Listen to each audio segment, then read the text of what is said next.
woman, birth, death, infinity.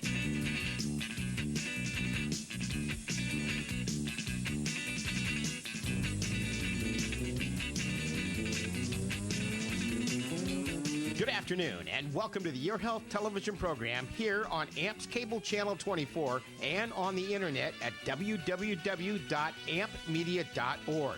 Join our rotating host and their informative guest live every Monday afternoon at 4 o'clock. The purpose of the Your Health television program is to help get, make, and keep listeners and viewers like you healthy. And now, ladies and gentlemen, on with the program.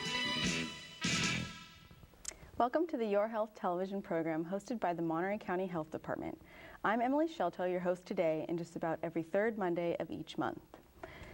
Today, childhood lead poisoning is considered the most preventable environmental disease among young children. Yet approximately 500,000 U.S. children have blood lead levels above 5 micrograms per deciliter,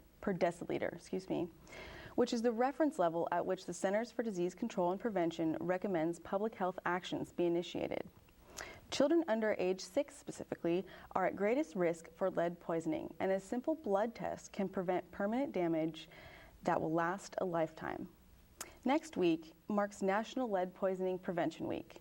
The Monterey County Health Department is committed to eliminating this childhood lead poisoning burden to public health, and during this week aims to do the following: raise awareness about lead poisoning, stress the importance of screening the highest risk children, highlight local partners' efforts to prevent childhood lead poisoning, and urge individuals, families, and communities to take steps to prevent and reduce lead exposure. Today, we're going to hear from 3 guest experts who are all working in various ways to prevent and reduce lead exposure among Monterey County children. With that, I'd like to jump right in by welcoming my first guest to the program. Sitting across from me now is Ms. Rosario Aguirre. Rosario is a health educator for the Monterey County Health Department Childhood Lead Poisoning Prevention Program. Welcome, Rosario, and thank you for being here. Thank you, Emily, for inviting us to join you this afternoon. Indeed. So, is lead something that parents in Monterey County should be concerned about? Definitely. Parents should be aware that lead is present in our county, and children do get exposed to lead in different ways. Okay, so what are those ways? How does someone get exposed to lead? There are 3 different ways an individual can get exposed to lead, either by through respiratory system, by breathing in lead-contaminated dust. For example, let's say you're remodeling your home that was built before 1978. There's a possibility that there might be lead-based paint. So if you're not wearing the proper gear, you could absorb lead dust while remodeling your home. Okay. And also through the gastrointestinal system. Let's say you're eating particles from lead paint, you're eating contaminated food or contaminated objects. So, for example, if you have imported ceramic cookware from a different country and you're cooking your food in that lead-based ceramic cookware, there's a possibility that lead could leach out and contaminate the food. Huh. Yeah. And also during pregnancy, if the mother has lead in her body, it could cross the placenta and affect the unborn child, especially if the mom has been exposed for a long period of time to lead. Okay, so that's kind of why children come into play, and they're at the greatest risk. Yes, definitely. Young children under the age of 6 are more at risk for lead exposure because their bodies are developing rapidly, their brain is developing, and they have the tendency of putting different items or objects in their mouth. And so if they're either, let's say, they're at that age that they're exploring, and if their pacifier happens to fall to the floor and there's lead dust on the floor, that's a way that they could contaminate themselves, which it could leave the children to a lot of damages down the road. They could have learning and behavioral problems as well. So those are some of the ways that lead it harms a child. Yes. It results in potential brain damage, you said, and permanent damage. It could, yeah, it definitely could be. It could lead to that, depending how long the child has been exposed to lead. I like that example too of the pacifier maybe falling out of the mouth. children aren't going to stop and go wash their hands and sterilize the pacifier before they put it in their mouth. Not at all. Okay. I mean, they're at that age that they're exploring the world. Everything is, being identified by going into the mouth. Yes. I see. So how can a parent tell if a child has been exposed to lead? What are some of those types of warning signs? Well, there are many ways that lead could cause harm into a child. Lead can affect the chemicals which carry nerve signals and cause damage to memory, intelligence, and behavior. Children have a difficult time learning and paying attention at school. Like I mentioned before, it could really cause some damage in the brain. It interferes with formation of hemoglobin, which could cause anemia in a child. And depending how long the person or the child has been exposed to lead, lead could eventually go into the bone, and it could live in the bone for a very long period of time. Huh. And let's say if the child has elevated blood lead levels, it could lead to hearing loss. High lead levels can also affect the kidneys and the reproductive system in adults, and also cause high blood pressure as well. So then how do parents know that the child has been exposed to lead? Usually when a child is exposed to lead, there are no signs or symptoms at all. The only way to find out is through a blood lead test. And so we recommend that parents do take that initiative and call their medical provider and see if the child has been tested already for lead, and if not, to make an appointment. And the doctor could obviously draw blood out from the child's finger, or they could also draw out blood from the vein. And usually these lead tests are covered by Medi-Cal or Healthy Families or CHDP, Child Health and Disability Program, or their private health insurance. So there's usually a program out there that would help the family. That's great. So there's sounds like a lot of access to these tests, which is great. What are some of the sources of lead? You talked briefly about that, but what are the sources of lead? Where is this coming from? Well, there's different sources of lead out there in our community. There's lead-based paint that was used inside and outside homes and on painted furniture before 1978. When the paint cracks and chips, the pieces can be ingested, especially by young little kids that are exploring the world. And also during renovations, if proper precautions are not taken, we're removing old paint. That's a way that they could breathe in lead dust. And the fine dust from renovating the home could either, there could be on the windowsill, you could find it on the windowsill, on the floor, on the carpet, and it could be transferred from the hand of the child to their mouth or inhaled when they're exploring. Wow. So, so that's one of the sources. Also, lead may be found in the soil, especially near roads or crossroad or factories due to lead and gasoline contamination. We don't have lead and gasoline anymore, but at one point we did. Lead has been found also in imported products, such as imported foods, or candies, imported ceramic cookware. There's also lead in crystal. There's lead in jewelry, and especially jewelry from vending machines. You could find lead in there. And home remedies, especially the home remedies for upset stomach aches. Huh. And on cosmetics, such as Kohl Serma, you'll find lead in them. And even on old mini blinds. We're talking about old mini blinds, and also some imported jumping houses as well, or artificial turf.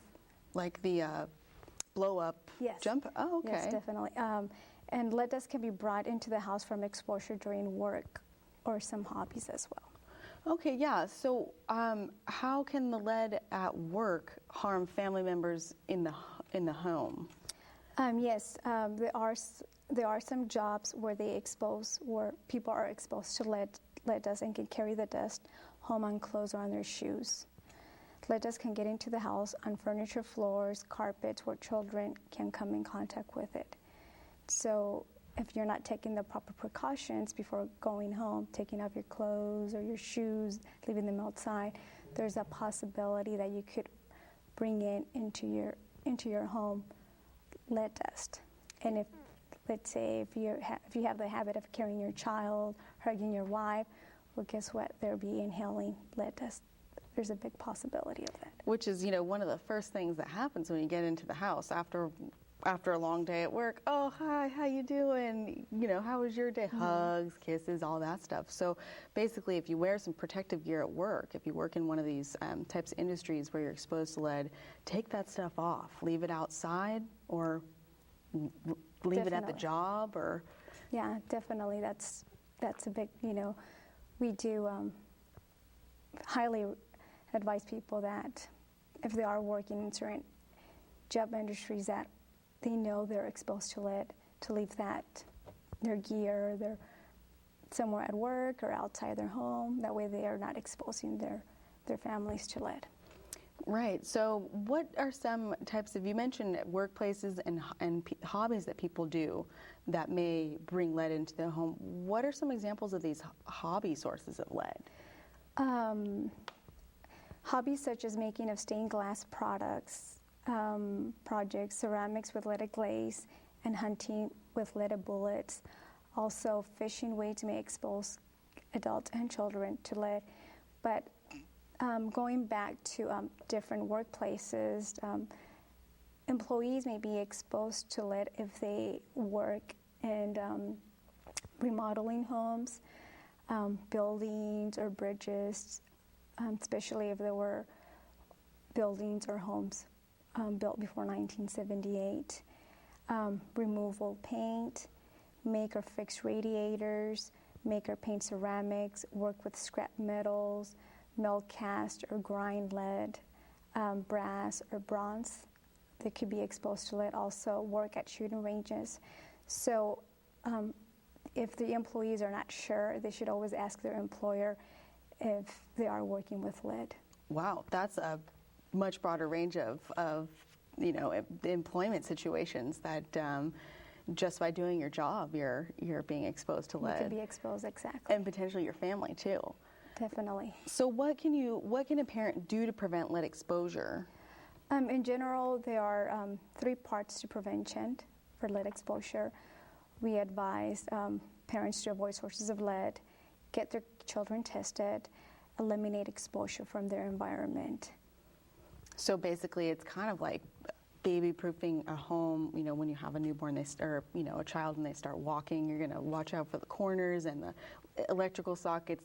In this situation, you're going to go around your house. You're going to look and see if there's, you're going to remember when your house was built or try to find that information. You're going to think about your job, your spouse's job, and everyone in the family's job, and think, well, at their work, are they exposed? And make plans to get it away. Yeah, exactly. To renovate your home if needed, or just, educate yourself about different sources, because there's different sources of lead that we probably still don't even know. Right. So you we're talking about avoiding these sources. So how can we avoid them? We know some of the sources of lead, but what are the best ways to do that? Well, there are some simple steps that parents can take to avoid exposure to lead. We have a wonderful pamphlet that's available at our office, and anyone's welcome to call us and order some pamphlets, which is simple steps to protect your child from lead, as you can see. Here, let's see. I'll Thank you. Kind of take this and show it here. This is a pamphlet here. It has great advice for parents that have children under the age of 6, or just anyone in general. Keep your home clean and dust-free. I'll hand this back to you. Thank you. Make sure that you're frequently washing your child's hands before eating or after playing, especially if they're playing out in the soil, because obviously kids are not going to be washing their hands frequently, and cleaning their toys, mopping and dusting your home at least once a week, because there might be lead dust at home and you might not even be aware of. Be aware of and stay away from sources of imported items. with potential lead hazards like imported ceramic cookware, or maybe some certain foods. And also before remodeling a home, check to see if lead-related certification is required to do the renovations that's needed at home, especially if your home was built before 1978. Keep work-related lead dust out of your home, and with a good nutrition, feeding your kids a well-balanced meals with foods high in vitamin C and calcium and iron. It's recommended, and keeping informed of the latest recalls of lead. There's a great website out there through the CDC under our program, Childhood Lead Poisoning Prevention, and they're always updating with the latest recalls. Interesting. So you mentioned about these imported products and about certain ceramic dishes and whatnot. Now, there's no nutrition facts on like a bowl that you could potentially buy from the store. How do you know it's been imported? Is there going to be a sticker that says made in what have you, or is there any way to know? Well, it's usually, it says made in certain country, and then you'll have an idea whether or not, especially it has lead glazed paint, well, there's that possibility that it might have lead or not. And anyone that might be interested in either testing their dishes or pots or not sure, they could always call our office, and we could definitely guide them. There's certain lead testing kits that are over the counter that they could purchase. Oh, interesting. Yeah. So a little home lead test kit. Yeah, Am I saying that right? Definitely. So, if anyone is interested in more pamphlets or more information, they could always call our office, which is 831-755-4704, and we'll be more than happy to help them out or send them information. Well, wonderful. Rosario, I want to thank you again for taking the time to talk with me today and providing our viewers with some great tips on how to prevent and reduce lead exposure and how to avoid lead exposure. If you'd like more information on lead recalls, as Rosario mentioned, visit the CDC's lead recall webpage at www.cdc.gov. That's www.cdc.gov, and search for lead recalls. And again, that number to call for free, colorful, and bilingual lead poisoning prevention brochures from the Monterey County Health Department is 831-755-4704. That's 755-4704. And right now we're going to take a short break, but don't touch that dial. We'll be back in just a moment with more of the Your Health television program.